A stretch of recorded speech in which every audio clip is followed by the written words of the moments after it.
I had a disease, and I healed. I had a near-death experience years ago, and as I moved out of my body, I got to see that everything that I thought I was so small and contracted, and the truth was so beautiful and big and the real thing. And then given a choice to come back or not, I chose to come back. And I've been on this rampage of teaching. And what I am starting to understand is that it's always been me that's been the one learning. And I don't even really know what my question is, other than that I just have so much gratitude, and it takes me to a place where what I want to be is a really good teacher. That's what I want more than anything, is I want to be a teacher that can represent what's possible. And I keep reaching to be better and better at it. And I get confused sometimes about marketing versus attracting and hoping everybody's going to show up. And that's kind of where I probably have my biggest struggle. We think she's a really good teacher already, don't you?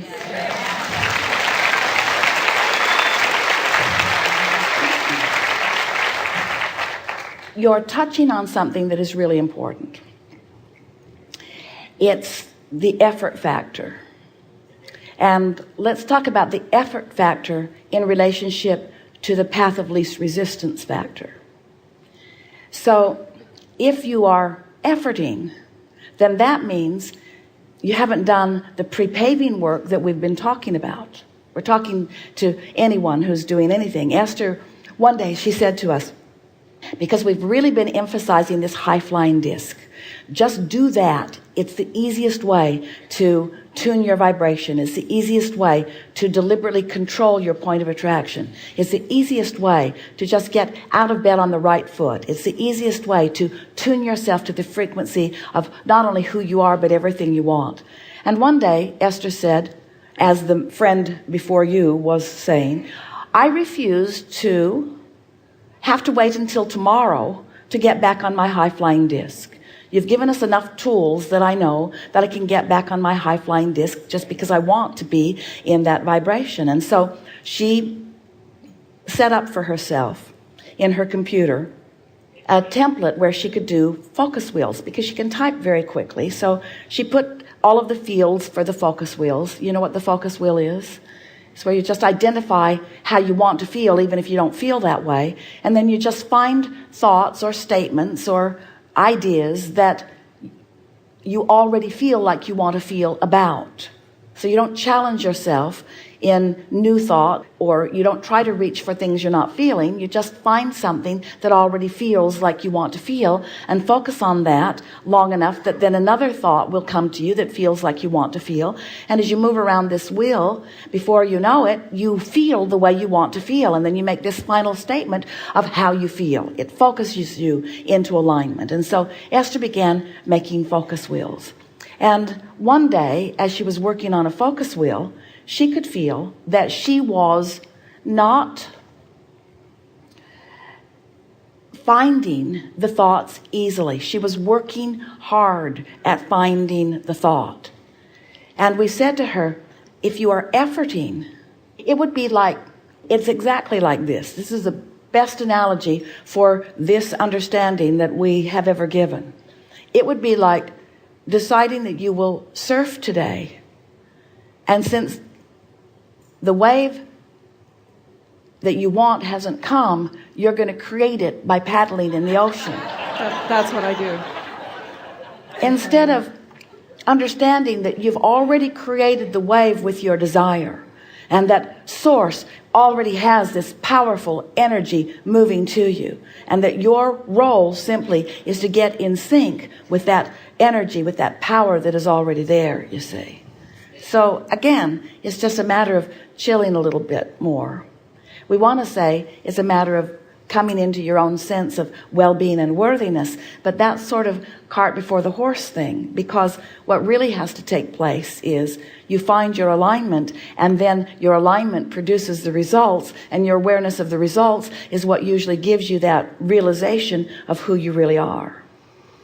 Things are always working out for you. And as you're looking for that, as you're looking for evidence of that, that would be a very good thing to focus on. Today I would like to see the evidence of things working out for me, because the universe is yielding that evidence to you all day, every day, because things are working out. But when you identify your intention to see that things are always working out for you, then you will. Did we answer it?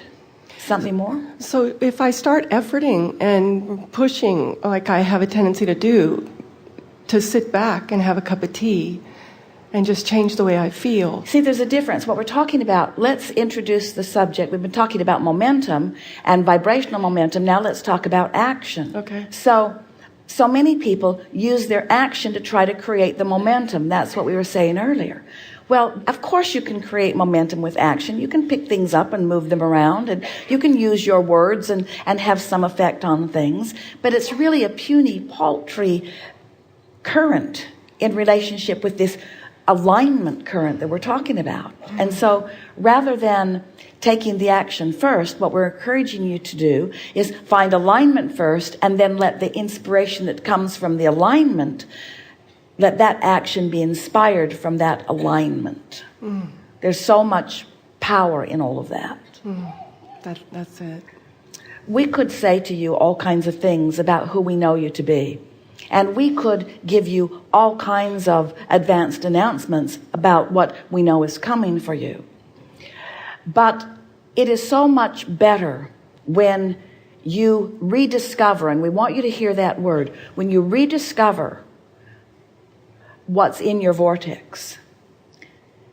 In your pantry at home, you have all kinds of ingredients that equal really wonderful things to eat. But the ingredients in and of themselves are not that exciting. And so we want you to realize that you have the ingredients in your vortex for endless, wonderful moments in time. And we're not talking about just big places. Esther said to Jerry so many times as they were driving around the nation, "Look at that beautiful car. I think you should buy that for me. It would make me happy for the afternoon." And that was about how much happiness that would have for her. In other words, there are so many things that you think you want that would give you that feeling for the afternoon. And we think that's a wonderful thing. What now? What now? What now? What now? What now? What now? Where so many people are holding out for the big things, for the big vacation, for the once-in-a-lifetime trip to Greece,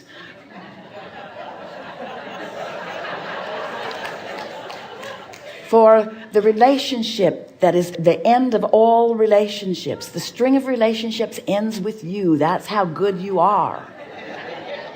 And we want you to be continually open for the rendezvous now, and the rendezvous now, and the rendezvous now, and the rendezvous now, and the rendezvous now. And we want to say to you that your vortex has enough components within it, some that were there before you came into this body, and many that you have put there since you've been in this body. And the variety of combinations that law of attraction is putting together for you is never ending. And when you're dominant, we want to almost say singular.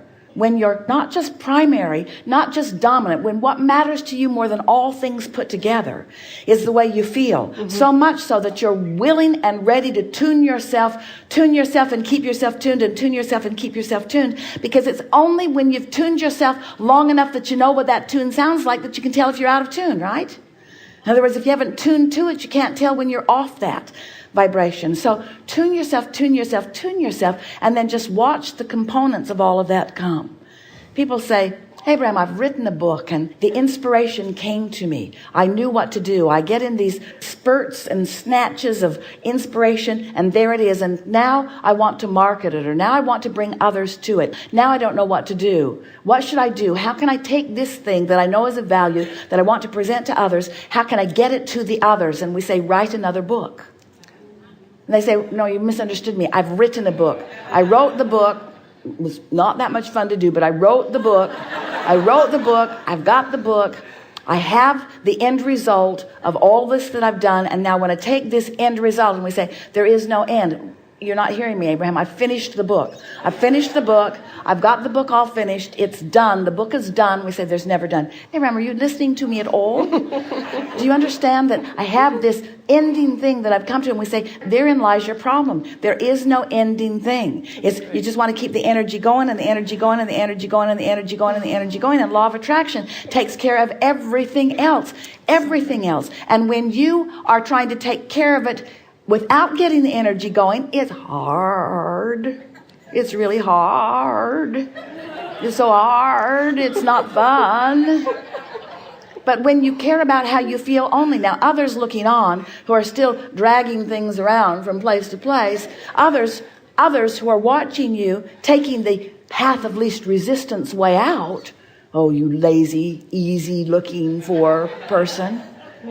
They may criticize you because they would like you to sweat as much as they are. People want you on their vibrational disc. Otherwise, they can't relate to you and you can't relate to them. Esther would say, I want to talk about this. I want to know what you think. And Jerry would get that grin on his face and say, I don't think you want to know what I think. I think you want me to agree with you. And that was pretty much true. So what you're really wanting to do is tend to your own vibration, find agreement, singular agreement with who you really are. Get that momentum going in such a way that law of attraction then brings those who are ready for that which you are. So awesome. Yeah. I wrote a book. It's like you were inside my Really? Really? You knew that. Who knew? Oh, we did. You're all through it. I wrote you all through. I sent you a copy, but I now need to write another book. We never read your book. We don't read your books. No, but you were in it, so I just appreciate that, and I have to write another book. That's what it is. I get it. Just keep flowing. Just keep flowing. This ties in with what you were saying earlier. If you just keep bringing it in from source and flowing it out, bringing it in from source and flowing it out, bringing it in from source and flowing it out, those who are in a vibrational place of receiving it will, and those who are not quite ready will receive it from someplace else. But if you focus upon what they're doing, and what they're doing is on a different disc, now you're joining them on the different disc. The epiphany that Esther has discovered and experienced and is enjoying more than almost anything else, maybe everything else put together, is a realization of how much futile time, how much wasted time, how futile it is to try to get anybody to get you, to try to get anybody to understand you. Because if you're trying to get them to understand you and they're not, they're in a different vibrational frequency. She realizes that it's not a language barrier. It's not a cultural barrier. It's a vibrational barrier. And it's not a barrier. It's a law of attraction based universe. And so pick your frequency. Pick the frequency that feels best to you and expect, because you can, that law of attraction will yield to you those who are a vibrational match to you. That's so great. And then you'll live happily ever after. That's great. Yeah. That's so great. Thank you so much. Really good. Thank you so much.